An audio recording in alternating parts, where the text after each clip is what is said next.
This time I want to talk a little bit more about um, Dad's side of the family, um, the Claytons.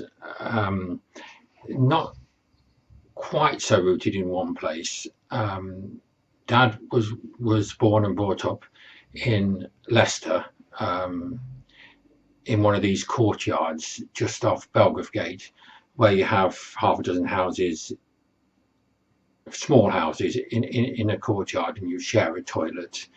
Um, there was a lot of houses like that in the past, but this was in the 1930s, getting towards the end of that type of housing. But of course, Dad's dad was gassed in the war, um, and his lungs were injured. He didn't die, but he died when Dad was 6, which would be 1929, 1930. So, no, 1930. Sorry.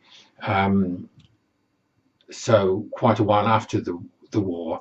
I've never met him, of course, but Grandma, no, this is the other Grandma, Grandma Braunston, as she was known, because later on they moved. They got a council house in Braunston, which is an outskirt of Leicester. Um, Grandma always reckoned that it was because of the damage done by the gas in the war that he died, coupled with the fact that she said that he was always tried to be so helpful to everyone, always tried to do everything, and he overworked himself, if you like, and got pneumonia and died. That's what she told me anyway.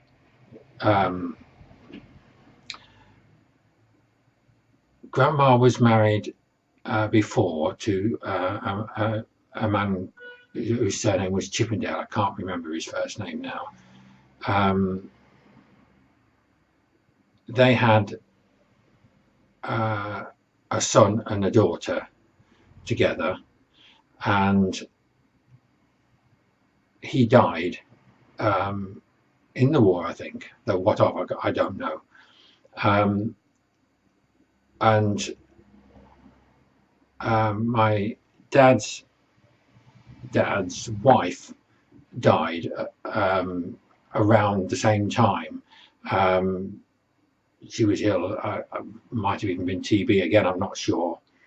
So they were both had children. I've got an auntie Kate, who was well, she's died now, but I had an auntie Kate who was Dad's half sister. It's the same father, but the mother that died was Kate's mother. And then Grandma and Grandad had my grandma and Grandad had three. They had 4 children together. Uncle Bert, Dad,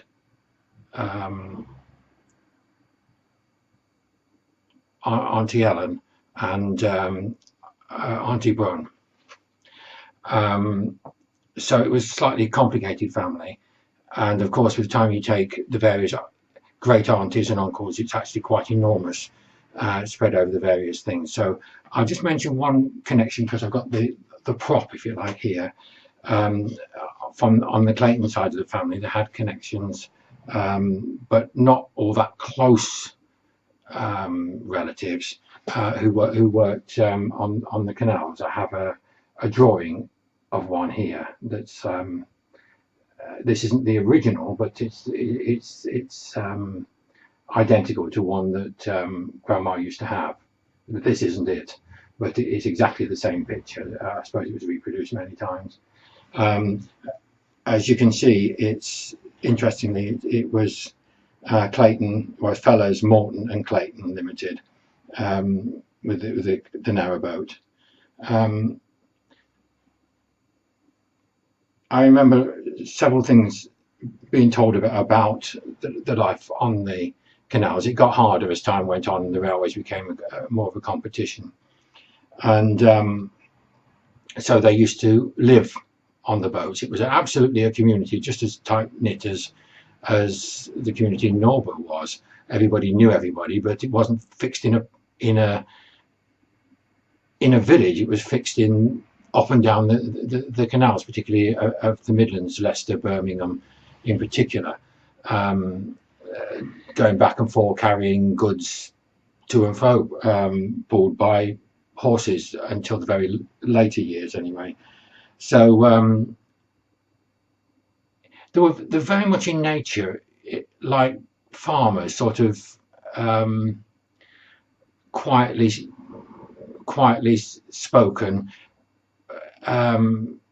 might appear a bit dull, if you like, thick, but they absolutely were not. They were just more thoughtful, I suppose, than city people would be then, if you like. Sort of life passed slowly, but very carefully. There's various traditions, most of which you can see on here. I'll point out the ram's head, which is an absolute symbol of a proper born and bred, if you like, canal narrowboat. It's that twist of rope on the top is known as a ram's head. It's also absolutely traditional to have that decoration, the flowers and castles, whether it's on the enamel jugs or elsewhere. There's no particular reason I know why it's like that, but it absolutely is. And there was various things like that in the various relatives' houses that we used to visit, particularly before Christmas. We used to go around to every relative I think we could think of, and at least exchange greetings and a cup of tea, depending on the level of it, a card, maybe presents for the kids. It just depends how close the relatives were, and quite a few relatives had those enamel water containers and jugs and things that were decorated in that canal manner. Although I don't really remember much in the way of actual stories of the canal connection. There were not even the sort of aunt, cousin, great aunt. It would be second cousins we're talking here. So it was a very occasional visit to people that I didn't know. You'd have a cup of tea and exchange Christmas cards and go away again, sort of level. But there are connections somewhere along the line, and it's just one of those traditions I find that I admire. And yet, the last thing I'd want to do really was to travel about too much on the canal. It's too scary. I don't like water, to be honest. But that's not to say I don't admire them. Perhaps another tradition that's far more lost is, I remember just once or twice, I think it was, being told the tale of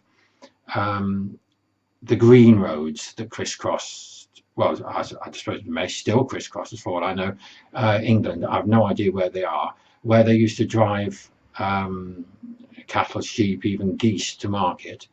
They used to come from Wales to London, was a common thing. Strangely, we did for a short time own what an ex drove us in Wales. It was just a house with a couple of acres when we had it. But I don't know that that's got any connection whatsoever with the family, but there is a slight a connection considerably way back with driving animals to and from market on the green roads, and then the canals came and they moved to the canals, and then eventually they went off and did other things.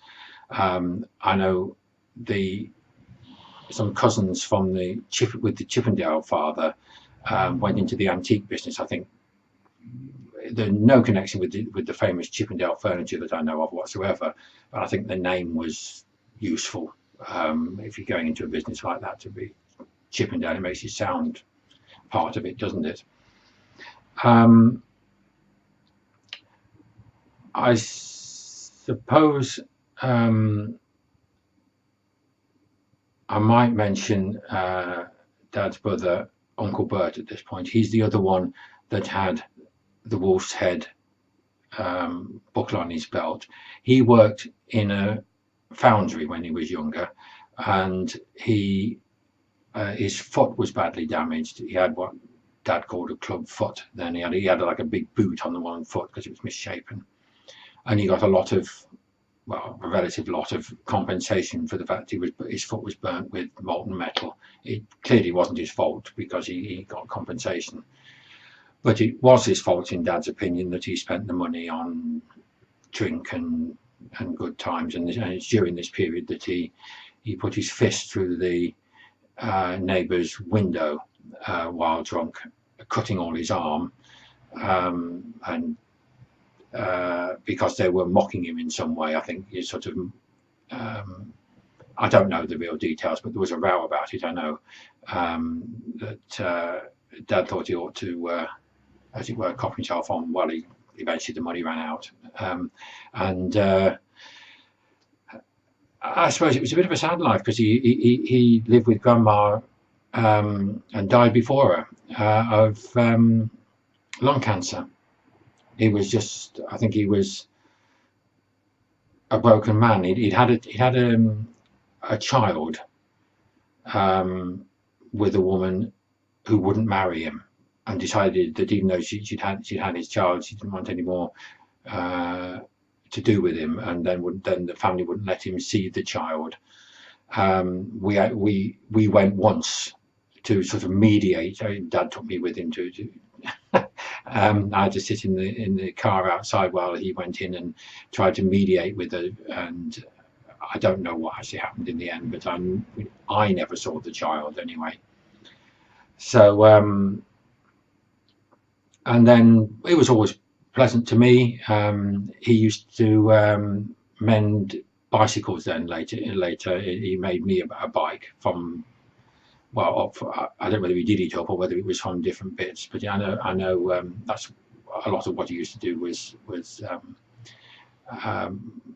make a little bit of money with bikes, basically doing things for bicycles, repairing them and the like.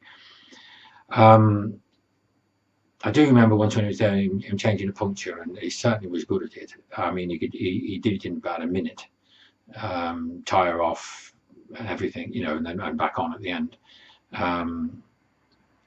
Anyway, I suppose that's what we're coming through the practice. Grandad, now I never heard this direct from the family, but looking up records later, was in what was described as a hospital, but which seems to be a kind of almost like a carry on from the workhouse then, because I think he had no family when he was young, and he used to have a market stall. What exactly he did in it, I don't know, because that's not a family hand down. And Dad says he had a shop. Now, Dad told him in absolute way as though he meant a workshop. He had an anvil, and he had he used to make things out of metal. Now, whether he actually had a shop afterwards or whether he meant he had a stall on the market, in fact, called a shop, I'm not sure. Maybe it started as one and became the other.